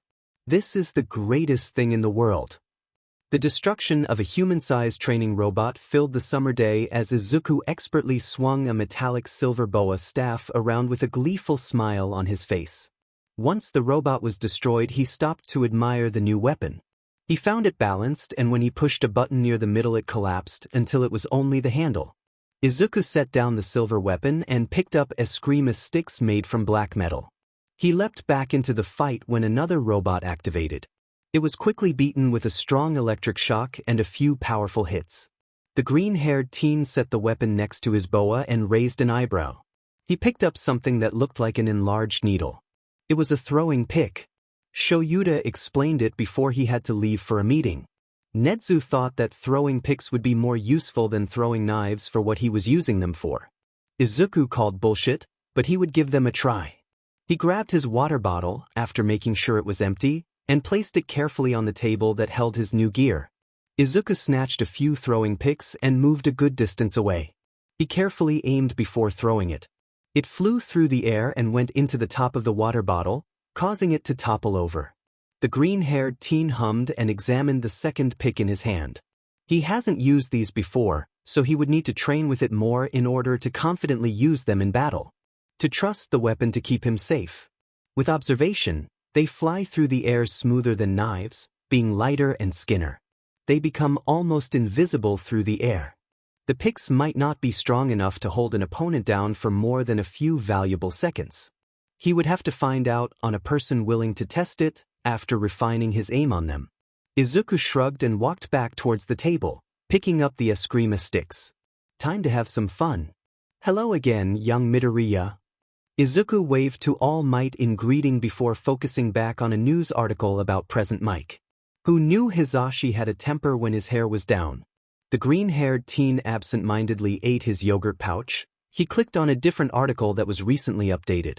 A sludge quirk? That sounds kind of smelly. The teacher's lounge door opened and Nezu happily walked it.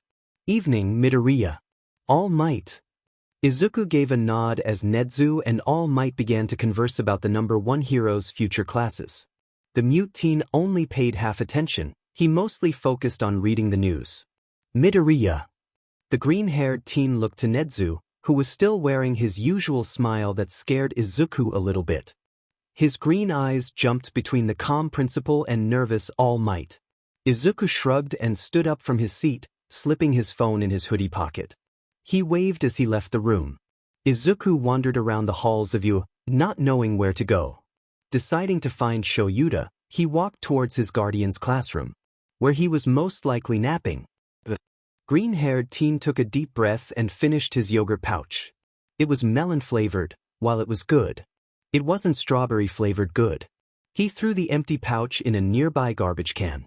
Just as he was about to move, a voice spoke up. "Excuse me." His head turned towards the voice. 2 people were walking in his direction. A very tall girl with black hair and a blank-looking boy with red and white hair.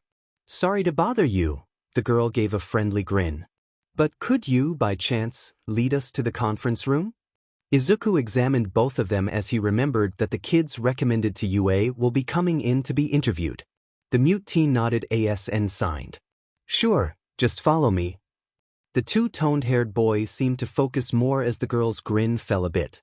"I'm sorry, we don't understand sign language." Izuku mentally kicked himself. He again forgot that not everyone knows sign. He pulled out his phone and clicked on an app. "I'm sorry. Follow me." A robotic voice filled the hall. He motioned for them to follow and walked back the way he came. The footsteps behind him said the 2 were following him. "Thank you very much. Midoriya Izuku." One of the footsteps skipped a step and Izuku glanced back to see that the 2 toned-haired boys stumbled a bit, but quickly corrected himself. "It's a pleasure to meet you, Midoriya. I'm Yaoyorozu Momo." There was a slight pause before the boy said in a quiet tone, "Todoroki Shuto."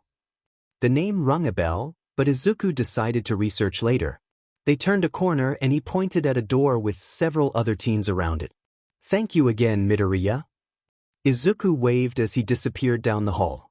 The only light in the dark bedroom was from Izuku's phone. His free hand absently ran through Bush's fur, who had commandeered his pillow, as he scrolled through the articles under Todoroki Shuto's name. There were a lot, mostly about him being Endeavor's son. Some were about his mother, Todoroki Rei, being put in a mental hospital. Her having a mental breakdown and pouring boiling water on her son's face. A small handful were about his quirk. About how amazing it was. Izuku tilted his head. Something didn't feel right. Todoroki Shuto looked intently at the multiple news article headlines on his laptop. Midoriya Izuku found after 10 years. Midoriya Izuku, assassin boy. Boy kidnapped by villain Shadow for 10 years. Assassin villain Shadow arrested by heroes. Midoriya Inko found dead, son is missing. Shuto's eyes narrowed as he clicked on the first article. The apartment was in its normal silence.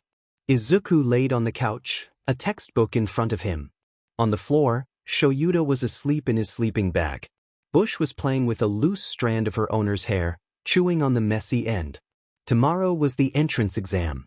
The big test that would prove if Izuku really had it in him to be a hero, even though he was trained to be a villain. Green eyes drifted over to his guardian. What if he failed? What if he failed? Master never trained him to be a hero. He trained Izuku to kill heroes. Would Shoyuta even keep him around? Of course he would, he promised. The whole point of taking him in was so he can pass the exam and prove he can be a hero. If that didn't happen, then what if? Something gently tapped his nose and Izuku flinched back. Bush glared from where she stood on his textbook that he lowered to his lap. As if saying, "Pay attention to me, human." A smile appeared on the teen's face. He reached out a gloved hand and scratched under her chin, earning a pleased purr. Maybe things would be just fine. Izuku tightened the fingerless glove on his left hand, walking into the living room. Today is the day, the entrance exam. Shoyuta already left to UA? having to help the other teachers set up. The mute teen opened the fridge and pulled out a strawberry-flavored yogurt pouch, opening it. He distantly remembered Hisashi saying something like, "Show Yuta, he's getting your bad habits." Riao. Bush leapt onto the counter and sniffed around for food. Izuku adjusted his navy-colored hoodie and grabbed the metal briefcase that held his weapons.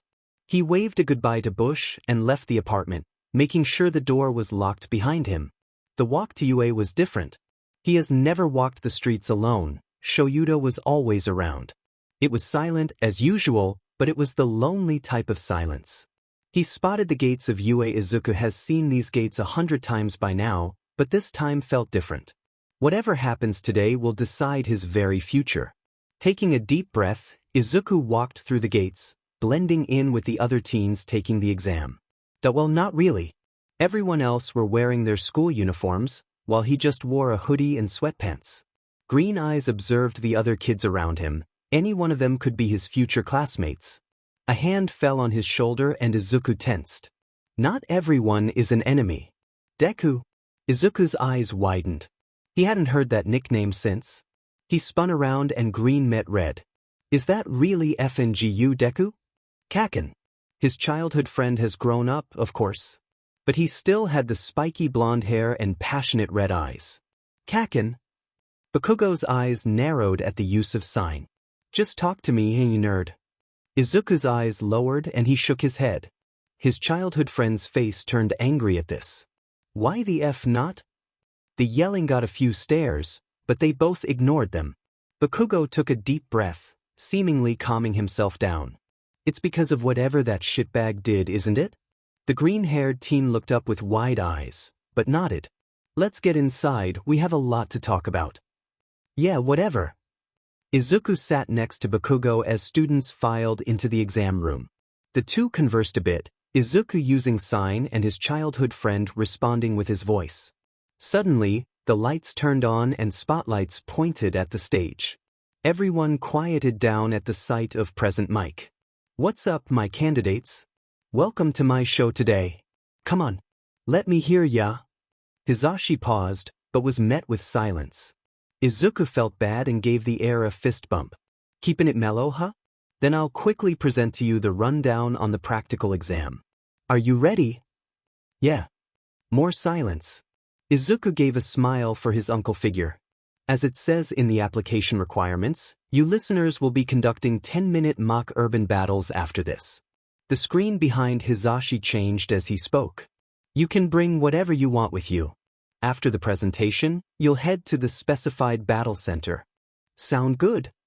Izuku looked at his card as silence filled the room again. Battle Center B.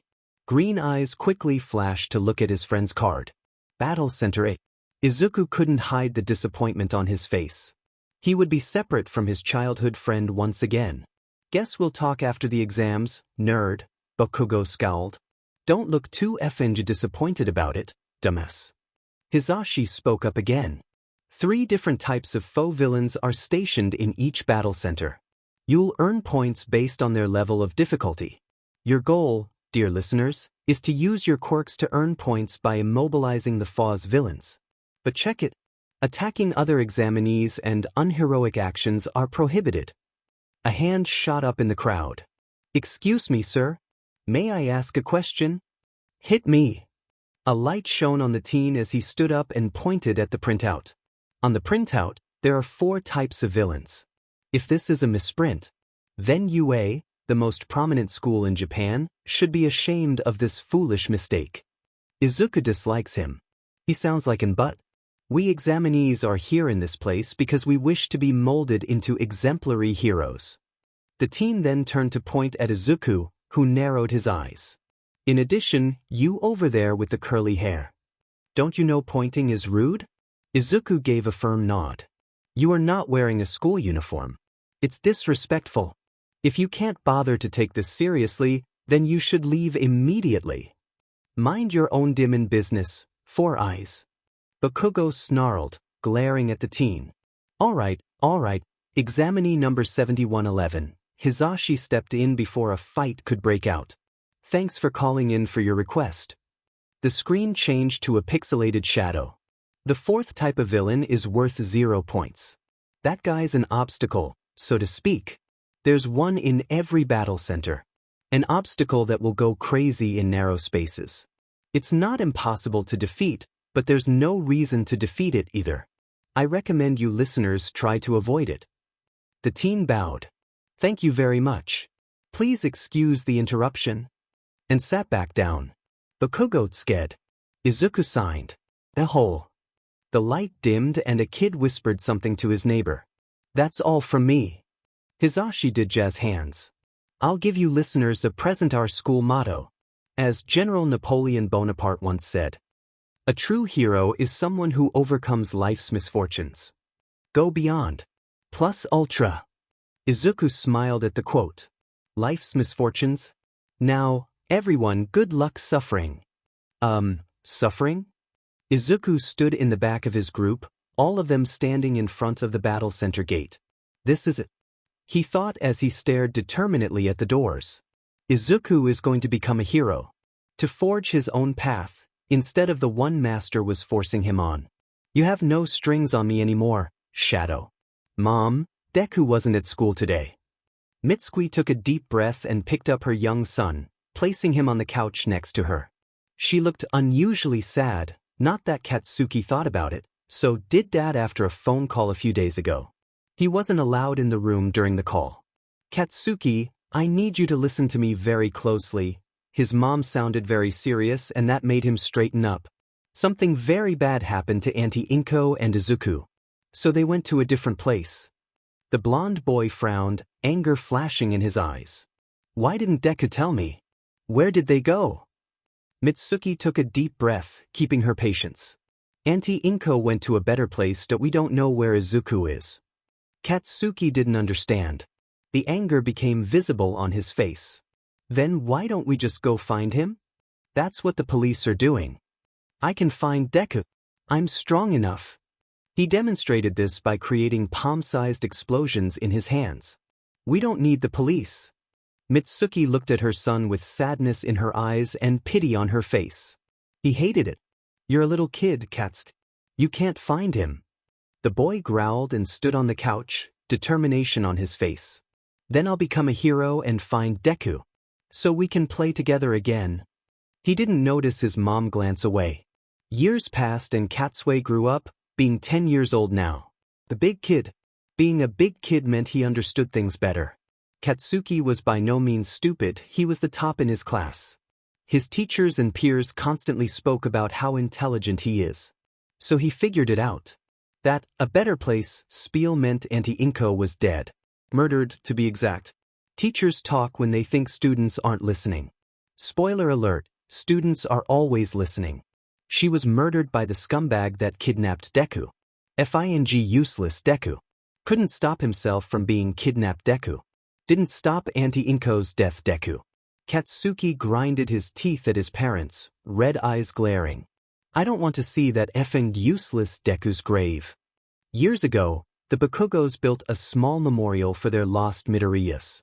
They visit it every year on the anniversary of their close friend's demise. Mitsuki looked ready to yell, but her husband calmly placed a hand on her shoulder, silently saying he'll take care of it. Why is that, Katsuki? The boy growled, baring his teeth like an aggressive animal. Because it's shitty Deku's fault for getting kidnapped and Auntie Inko's death. Don't even talk about them like that, you brat. Mitsuki snarled. Where the hell did you get that stupid idea? It's effing true. Like hell it is. Okay, calm down, Masaru spoke up, peacefully holding a hand out to each growling blonde. Katsuki, I think it's time we talk about counseling. Apparently, his teachers have spoken to his parents about his growing anger issues and bullying of other students.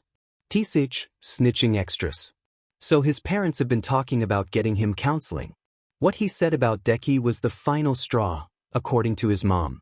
His parents took him to the best therapist in town. Welcome, Bakugo. The therapist, Dr. Watanabe, smiled brightly at him. Please sit down. 11-year-old Katsuki glared and flopped onto the comfy couch like he owned the place. Dr. Watanabe was a plump old woman. Her graying hair was pulled back into a tight bun. Glowing blue eyes were warm behind a pair of grandma glasses. Her eyes were literally glowing. Must he part of her quirk? Now, tell me why you're here. Tisi whatever. Bakugo was emotionless as he stared at the gate of his battle center. Deku was here. Izuku was here. They had so much to talk about. What happened to him? Are the news articles right? Why you here? Why didn't he visit? Did you forget me? Bakugo snapped out of his thoughts. Now was not the time. He had an entrance exam to kill. Izuku took a deep, calming breath. Inhale through nose, exhale through mouth. He closed his eyes to mentally prepare. You seem confident. Put him. He opened one green eye to get a good look at the team that had pointed him out earlier. Lean-figured but well-muscled. A runner's physique which works well with the engines coming out of his calves. Quirks similar to the hero Ingenium. Izuku made a mental note to research him later. You're Midoriya Izuku, correct? The green-haired teen opened his other eye and narrowed them suspiciously, but gave a single nod in confirmation. Tell me, the blue-haired teen cupped his chin in thought. What is an assassin's apprentice doing here, at an exam for the hero's course? To try and be a hero. Why else would I be here? Izuku motioned to the crowd that was obviously watching them. The same reason everyone else is here. The teen opened his mouth to say something else, but was interrupted by present mixed speaker. Okay, let's start. When that sentence finished, Izuku did a running flip over the crowd. By the time he landed, his Eskrima sticks were already in hand and he ran into the arena. The crowd of teens closely following. The first robot Izuku encountered was a one-pointer. He leapt up and jammed one Eskrima stick in the red eye, pressing one button on the handle to send an electric shock through the system. Slamming the second Eskrima stick into the joints that attached the neck and the head. Izuku leaned all his body weight back and with a bit more strength, ripped the robot's head off. Izuku skillfully landed on his feet as the robot went down. He smirked and shook the robot head off his weapon. He slipped into an almost robotic fight mode. Fighting and destroying any robots he comes across, not counting how many and not caring how many points he got. Which is something he wanted to pay attention to, but once he got into his mindset it was hard to get out of it himself. Robots were predictable. The three-pointers needed him to use his quirk to throw them off balance and then striking, but a mere stone to climb over. Sweat was the only indicator that would show forming exhaustion. Izuku kept his breathing even after destroying a robot before moving on. Just as trained. Loud crashing noises and the ground shaking brought Izuku's attention to the giant robot. The zero-pointer. Holy F-. This is the time Master would suggest a formal retreat, or as Hizashi would say, get the F out or die. Ow! Izuku's eyes snapped towards the sound as his fellow testers ran by him. A brown-haired girl that Izuku has briefly seen in the crowd was trapped under some rubble. In the path of the zero-pointer. An old memory played in his mind. Master walked towards the person he had just beaten to the ground, sword making a shrill noise as he dragged it against the ground. He held it above the trembling opponent, ready to strike down. No! Izuku threw himself on top of the person, small body only covering their torso. His watery green eyes looking up at the emotionless man, begging. Master gave an annoyed sigh and lowered his sword. Self-sacrifice is a hero's trait, sure. You are not, and never will be, a hero. The man kicked the child off and struck his sword down. Izuku ran towards the trapped girl, switching his Eskrima sticks for his boa staff. It completely extended when he slid to a stop next to the girl. He ignored the ground's quakes as the large robot got closer. Wow! The girl looked up at him in a daze. The green-haired teen gave her a smile and jammed his boa staff under the rubble, holding her down. With all his strength he pushed down, causing the rubble to lift enough for the girl to crawl out. She blinked up him before panicked realization came across her face. The girl quickly scrambled out and Izuku pulled his staff out, causing a small crash as the rubble fell. Let's go! The girl leapt to her feet and pulled him out of the way as the zero-pointer's foot stepped where they just stood a few seconds ago. The exam ended soon after that and Izuku got separated from the girl in the crowd. He went home feeling very uncertain about where he placed. The apartment living room was silent except for the sound of shifting papers. Shoyuta was checking his lesson plans last minute as a lost effort to prepare for the up-and-coming school year. The sound of crinkling plastic filled the air and Shoyuta glanced up. Izuku sat on the floor, hands absent-mindedly playing with an empty yogurt pouch. With a sigh, the pro-hero set his papers on the coffee table. Fiddling with empty yogurt pouches has become a nervous tic of Izuku's, and there is only one thing that warrants the nerves. You know what, problem child? When Izuku turned to him, Shoyuta shifted through his papers and held up an envelope. I almost forgot to give you this. Green eyes widened and Izuku scrambled up. Shoyuta closed his eyes as the teen grabbed the envelope. He listened as footsteps ran down the hall and a door slammed close. A mischievous smile slid across his face.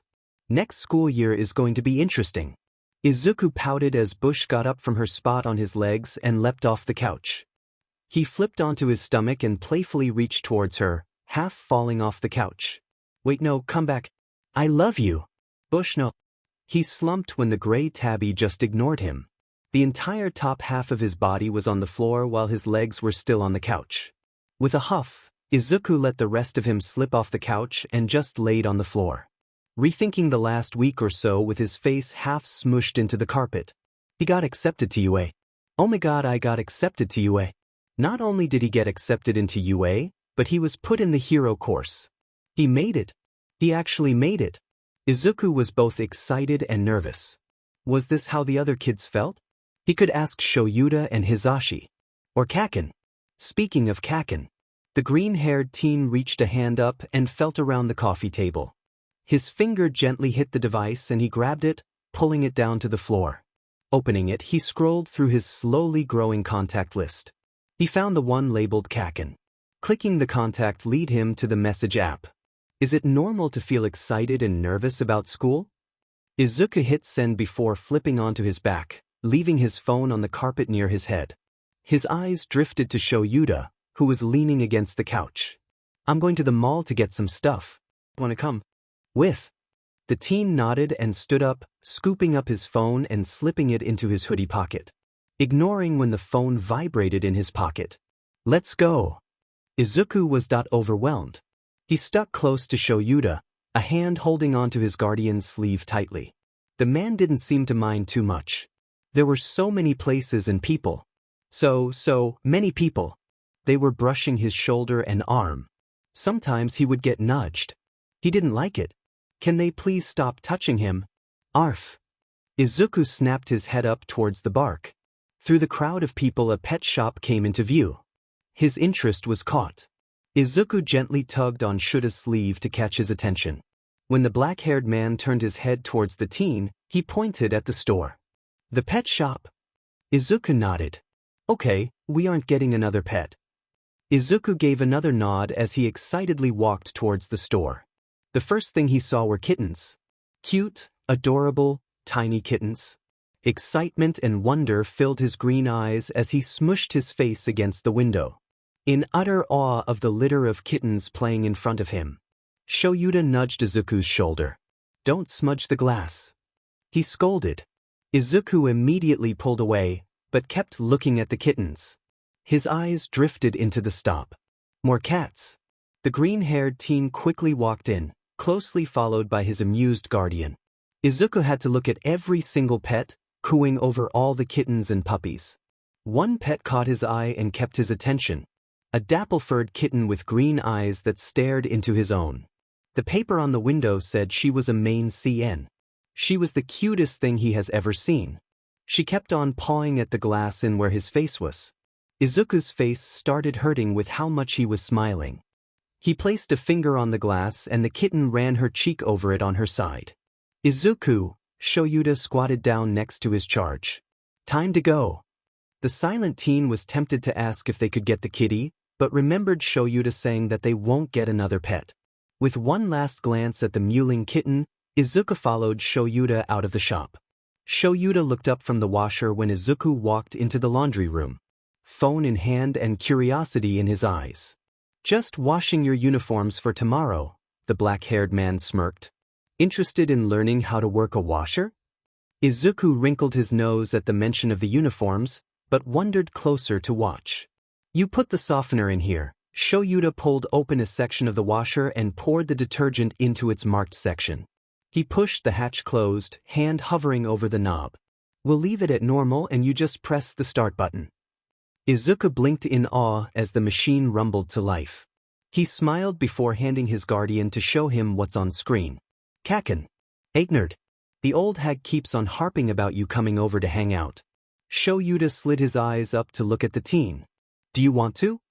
Izuku shrugged, breaking eye contact to stare at the washing machine. I don't know. The pro hero hummed and handed the phone back. Tell me when you make a decision. The green-haired teen continued to stare at the washer, a conflicted look on his face. A loud ringing from his alarm jolted Izuku from sleep and his nightmare. With a yawn he turned off the alarm and sat up. Riao. Bush leapt up onto his lap and nuzzled under his chin, kitty motor running high. Izuku sighed and nudged the cat off his lap, knowing if he didn't get up he would go back to sleep and miss his first day. His first day of school. Excitement and anxiety jolted him into moving towards his closet. Those emotions quickly changed to bitterness as he put on his school uniform. He hated the UA uniforms.